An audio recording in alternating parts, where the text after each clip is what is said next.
मिला टाइम्स में खुश आमदीद। अमेरिका के मौजूदा सदर ने अमेरिका का मजाक बना कर रख दिया है।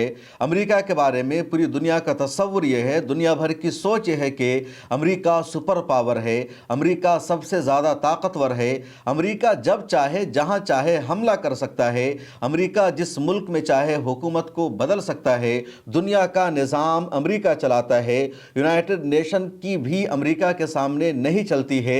यानी यूएन का फैसला क्या होगा, यूएन का रेजोल्यूशन क्या होगा, ये अमेरिका फैसला करता है। ये पूरी दुनिया की सोच बनी हुई है। लेकिन ईरान के मामले में अमेरिका का लगातार मजाक उड़ रहा है, पूरी दुनिया में अमेरिका का तमाशा बन गया। कभी अमेरिकी सदर ये कहते हैं कि अमेरिका के जंगी जहाज ईरान की तरफ रवाना हो चुके हैं और अब ईरान को कोई बचाने वाला नहीं है, ईरान में हर हाल में रिजीम चेंज हो जाएगी, हुकूमत बदल जाएगी। और फिर अगले ही लम्हे अमेरिकी सदर का बयान सामने आता है कि उन्होंने ईरान पर हमला के लिए अपना प्रोग्राम बदल दिया है। फिर अचानक अमेरिकी सदर का ऐलान सामने आता है कि उन्होंने दोबारा ईरान पर हमला करने का प्लान बना लिया है, अपने सबसे ताकतवर जंगी जहाज अब्राहम लिंकन को भेज दिया है। वो ये भी दावा करते हैं कि ईरानी ऑफिशियल के साथ तमाम मीटिंग कैंसिल कर दी गई है, कोई मुलाकात नहीं, कोई टॉक नहीं। अब ईरान के साथ मुज़ाकरात के रास्ते दरवाजे बंद हो चुके हैं। ईरान को अमेरिका ने जो मोहलत दिया था उस मोहलत को ईरान ने ज़ाय कर दिया। और फिर कुछ देर बाद अमेरिकी सदर का बयान सामने आ जाता है कि वो अभी भी ईरान से बातचीत कर रहे हैं, ईरान के साथ वो सालसी के ज़रिए डायलॉग और मुज़ाकरात के ज़रिए मसले को हल करना चाहते हैं। और पूरी दुनिया में अमेरिका का मजाक उड़ जाता है कि आखिर अमेरिका की पॉलिसी ईरान के सामने कैसे बेबस हो रही है, कैसे ईरान के सामने अमेरिका को बार बार झुकना पड़ रहा है, अपना प्लान बदलना पड़ रहा है। वेनेजुएला में बैक वक्त अमेरिका ने अपने ऑपरेशन को अंजाम दे दिया और जब अमेरिका का ऑपरेशन सक्सेस हो गया तब दुनिया को पता चला। इराक में अमेरिका का ऑपरेशन कामयाब हो गया, लीबिया में भी अमेरिका अपने मिशन में कामयाब हो गया। यह अलग बात है कि इराक और लीबिया भी तबाह हो गया, लेकिन ईरान में अमेरिका का एक भी एजेंडा कामयाब नहीं हो पा रहा है। अब पिछली वीडियो में मैंने आपको बताया था, दुनिया भर की मीडिया में खबर चल रही थी, अमेरिकी सदर जोरों शोर के साथ ये कह रहे थे कि अब्राहम लिंकन रवाना हो चुका है, दूसरा नेवी का जहाज ईरान की तरफ रवाना हो चुका है। ईरान के चारों तरफ मिडिल ईस्ट में अमेरिका के हथियार, जंगी जहाज, फाइटर प्लेन पहुंच चुके हैं और चारों तरफ से ईरान को घेर लिया जाएगा। ईरान के पास अपना बचाव करने का कोई भी ऑप्शन नहीं होगा, ईरान के आसमानों पर ईरान का कंट्रोल नहीं होगा। और अब ताज़ा तरीन रिपोर्ट ये सामने आ रही है कि एक मरतबा फिर अमेरिका ने ईरान को ऑप्शन दिया है, ईरान से मुतालबा किया है कि वो बातचीत करे। गुफ्तगू के दरवाजे अभी भी खुले हुए हैं और अमेरिका ईरान में बातचीत के ज़रिए मसले का हल करना चाहता है। अल अरबिया ने रिपोर्ट शाये की जिसमें अमेरिकी सदर सहाफ़ियों से बातचीत करते हुए कह रहे हैं, मैं उनसे यानी ईरान की हुकूमत से बातचीत करना चाहता हूँ। वाशिंगटन और तेहरान के दरमियान गुफ्तगू के टॉक के दरवाजे खुले हुए हैं। ये अमेरिकी सदर ट्रंप का ताज़ा तरीन बयान है। उधर जब अमेरिकी सदर का बयान सामने आया, ईरान के फॉरेन मिनिस्टर अब्बास इराक़ची तुर्की की राजधानी अंकारा में मौजूद थे। वहां तुर्की के सदर रजब तय्यिप एर्दोगान से, तुर्की के फॉरेन मिनिस्टर से और दूसरे डिप्लोमेट से उनकी मुलाकात होती है, बातचीत होती है।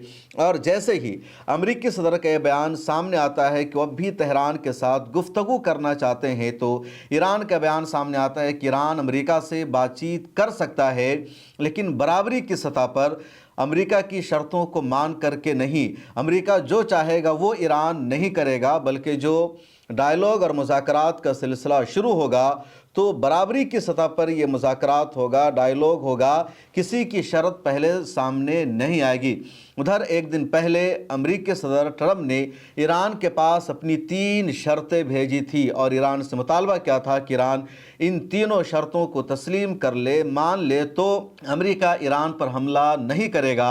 और ईरान ने कह दिया था कि ईरान इनमें से एक भी शर्त को नहीं मानेगा। उसके बाद अमेरिकी सदर ने हमले का ऐलान कर दिया। यह भी कह दिया गया कि अमेरिकी आर्मी ऑपरेशन को अंजाम देने के लिए तैयार है, अमेरिकी सदर के यस बोलने का इंतज़ार है। और फिर अब ये खबर आ रही है कि वो डायलॉग और मुज़ाकरात का रास्ता अपना रहे हैं।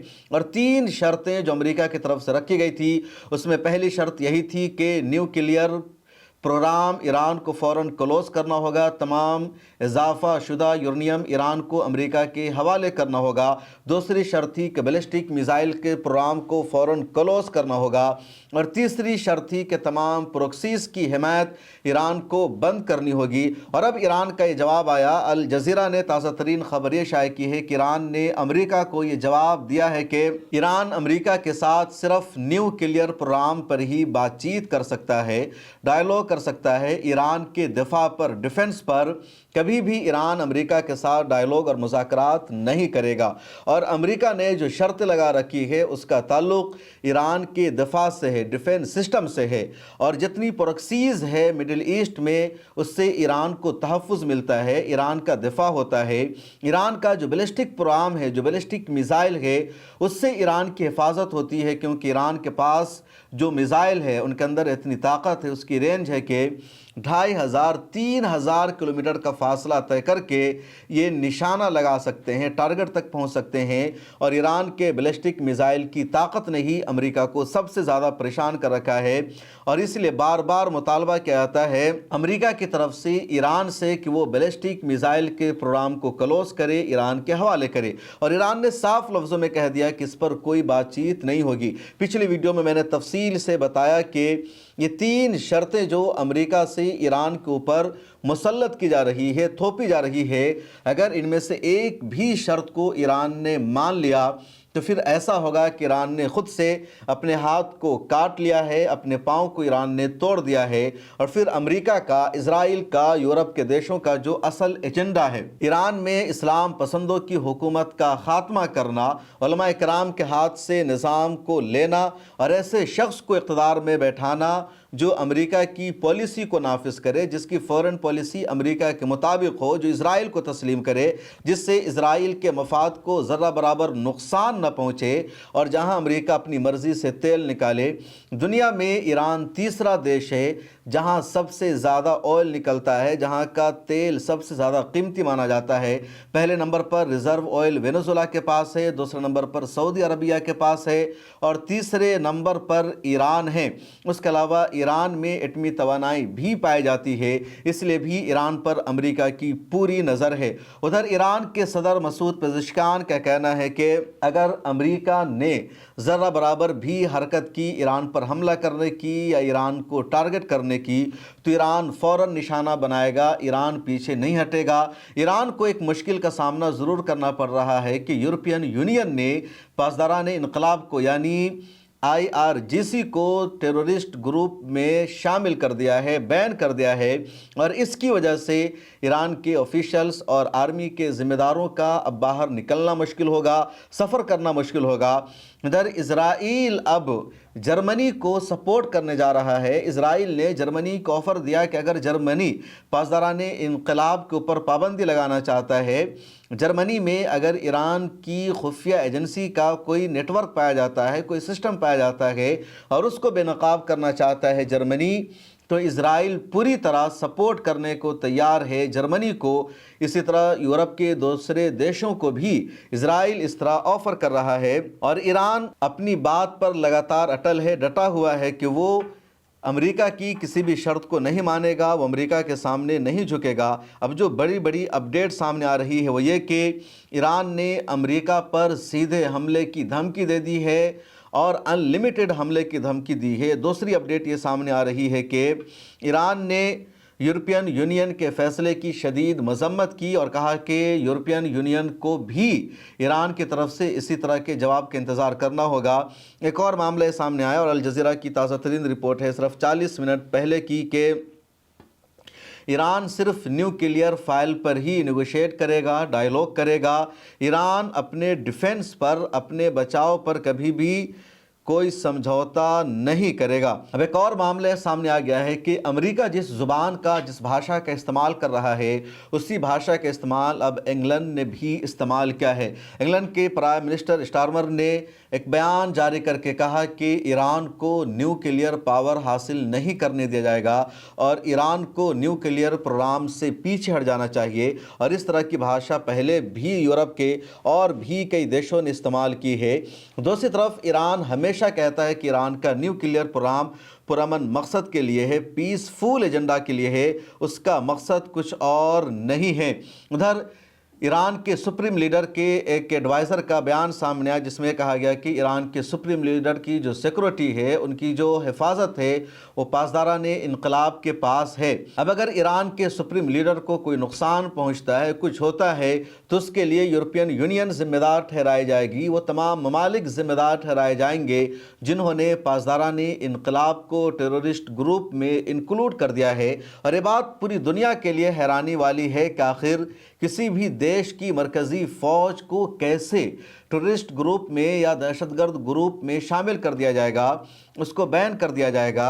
ادھر ایک اور پالیسی پر دنیا بھر میں بحث ہو رہی ہے، الگ الگ دیشوں کے تجزیہ نگار الگ الگ باتیں لکھ رہے ہیں، کیونکہ ایران امریکہ کے حملے کو روکنے کے لیے جو پالیسی بنا رہا تھا، جس پر ایران عمل کر رہا ہے، وہ سب سے مضبوط پالیسی یہ ہے کہ مڈل ایسٹ کے جتنے ممالک ہیں ان سب پر ایران پریشر بنا رہا ہے کہ وہ امریکہ پر پریشر بنائے کہ وہ ایران پر حملہ نہ کرے، کیونکہ اگر امریکہ نے ایران پر حملہ کر دیا تو ایران پڑوسی دیشوں میں موجود امریکی فوجی اڈے پر حملہ کرے گا، پورا ملک ڈسٹرب رہے گا، پورے دیش کی جو ایئر لائنز ہے وہ بند رہے گی، ایئر اسپیس بند رہے گا، تو پورے گلف کا، پورے ریجن کا نقصان ہوگا۔ اس لیے عرب دیشوں کی، پڑوسی ممالک کی ذمہ داری ہے امریکہ پر دباؤ بنانا، پریشر بنانا کہ وہ حملہ ایران پر نہ کرے۔ ایران اسی پالیسی پر عمل کرتا رہا ہے اور سعودی عرب بھی امریکہ کو لگاتار یہی اپڈیٹ دے رہا ہے کہ وہ اس جنگ میں ملوث نہیں ہوگا، امریکہ اس جنگ سے پیچھے ہٹ جائے، پوری دنیا کی اکنومی کا نقصان ہوگا۔ اور امریکہ کئی مرتبہ بات مان لیتا ہے،